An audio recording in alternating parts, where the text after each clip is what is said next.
Blessing everybody, God bless everyone. Today I'm gonna share with you guys. I'm gonna share with you how, as Asian people, how we celebrate the Resurrection Day. Comment que nous célébrer la résurrection de Jésus-Christ. Today is Easter. Um, and pour nous célébrer Easter, nous toujours les m'a levé.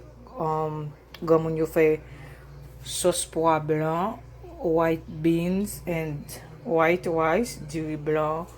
Et ça dépend. Tout le monde a fait une viande différente, mais plus souvent qu'on repart mon la quand fait poule du. I don't know how to say that in Creole, but this is our meat.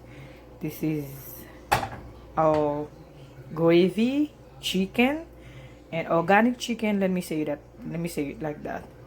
And un petit banane douce, tout dépend de quantité de monde qu'on gagne la kawa.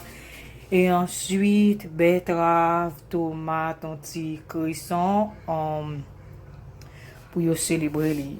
Et ensuite, je vais vous montrer comment que des fois yo kon préparer plat, bien décorer pour yo capable de servir soit famille ou bien un monde qui vient visiter.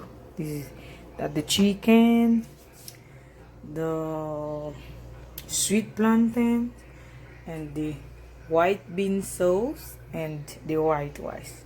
And this is ça c'est betterave là, ça c'est watercress, ça c'est tomate là. Okay? And I'm gonna show you guys. Je vais faire un petit quick arrangement pour montrer comment des fois on prépare. Bon Dieu béni nous, okay? I'm gonna show you. Okay, family, mais comment que mettez les un petit cresson,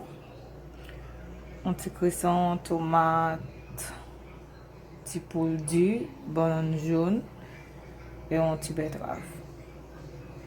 Thanks for watching everybody. God bless everyone. Pas oublier, Jesus love you and I'm always praying for you. Pas oublier pour subscribe à la chaîne là que bon Dieu béni. Okay?